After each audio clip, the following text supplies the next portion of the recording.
Fake watches are everywhere, and it has become increasingly more difficult to tell the difference between the genuine article and a fake. So if you're looking to buy a Rolex, watch this video. I got my hands on a fake Rolex Pepsi and have meticulously compared it to my genuine Pepsi.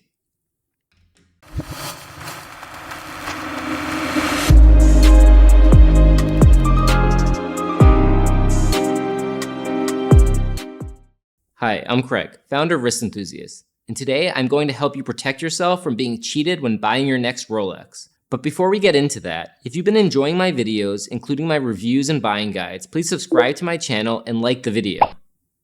Now let's get down to some serious business. Finding a Rolex can be hard. Even though the secondary market prices of Rolexes have come down quite a bit, you still can't really walk into a store and buy one. Because of this, most of us have to buy our Rolexes on the secondary market. And doing this comes with an inherent risk that you aren't getting the real deal. It turns out that over half of the Rolexes we see in the wild and on people's wrists are fakes. Think about that. On top of that, these fakes are getting so good that it can be extremely hard for someone to tell the difference between a real Rolex and a fake Rolex. Even so-called experts often have a hard time. So how can you protect yourself and make sure you are buying the real thing? Well, here are my tips to make sure you get a real Rolex. I was actually able to get my hands on a new fake Rolex GMT-Master II Pepsi to compare to my genuine Pepsi. A friend of mine owns this watch, and he allowed me to use it for comparison purposes, as long as I didn't reveal any personal information. I can tell you that this watch is apparently considered one of the best fake Pepsis you can buy, and it costs almost $600. That's a lot of money for a fake watch. While I'm not a fan of buying fake watches, I am happy that I can at least use it to help educate you on what to look out for. When you see the pictures, you'll be able to distinguish the real from the fake in a couple of ways. My real watch will have a date set to the 14th, and sometimes the 13th, and the fake will be set to the 10th, and maybe sometimes the 11th. I'll also make sure to indicate via text on the photos and videos as to which watch is genuine and which is fake.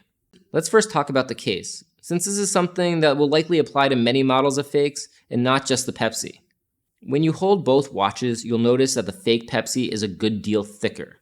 My real Pepsi is 12 millimeters thick. You can see when I use my calipers that I was able to confirm that the watch is exactly 12 millimeters thick. I'm going to just let this video play to show you the thickness.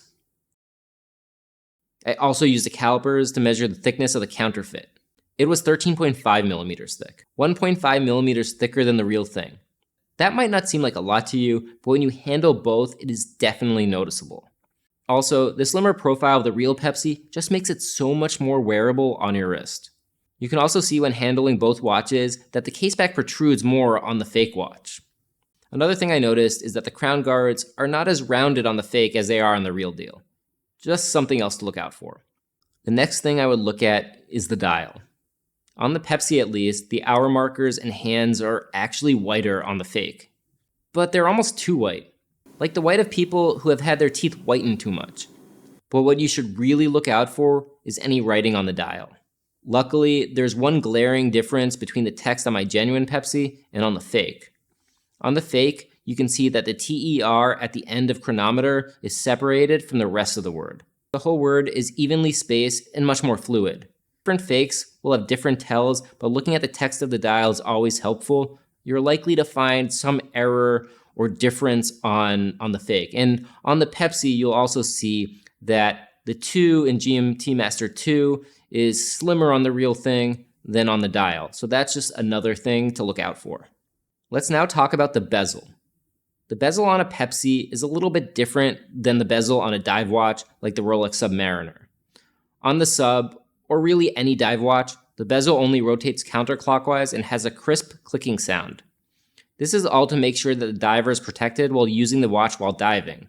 The Pepsi is a GMT and has a bidirectional bezel that rotates in both directions. On the real watch, the bezel clicks, but it is a much smoother glide than on the Submariner or Diver. On the fake Pepsi, the click is more pronounced, but there's more play or looseness in between the clicks. It's more prone to slipping.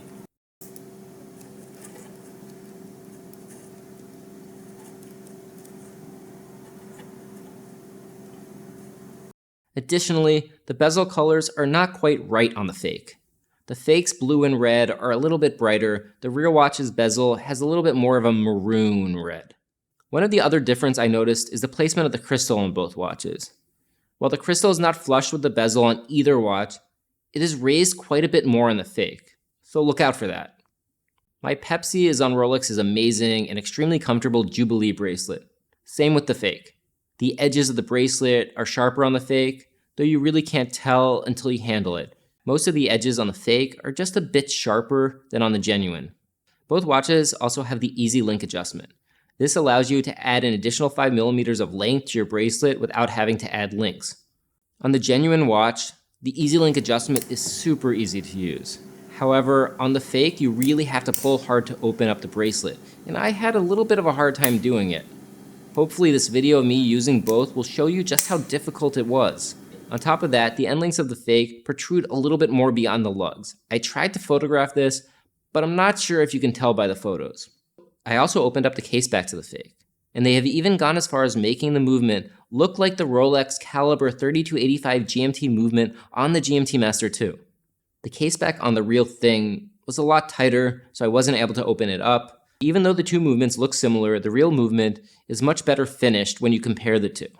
My final suggestion when purchasing a Rolex has nothing to do with the watches. It has to do with the seller. You are buying your seller as much as you are buying the watch. And if you can't get a Rolex from an authorized dealer, you will have to go to the secondary market. My suggestion would be to find a secondary market seller that has been around for a long time. Make sure to look at the reviews for the seller and don't be afraid to ask around. I'm also happy to give you suggestions with who I would go to, so don't be afraid to ask. You can also buy from places like eBay Watches and Bezel that have in-house authenticators with money-back guarantees. I'll drop a link to all these options in the description below. And finally, may I suggest, rather than spending $600 on a fake watch, I would suggest buying a real watch from a brand that is in that price point. I really like the Tissot PRX Powermatic 80. It is a Swiss-made automatic watch with a great design and retails for $725. If you're looking for a GMT in particular with a dual-tone bezel, Baltic makes an attractive one for under $1,000. Links to both of those watches are in the description. So I hope this video has been helpful. If it has, don't forget to like, comment, and subscribe to my channel. And let me know if you have any other suggestions on how the community can protect itself from fake watches. I'm Craig Carger, and thanks for watching.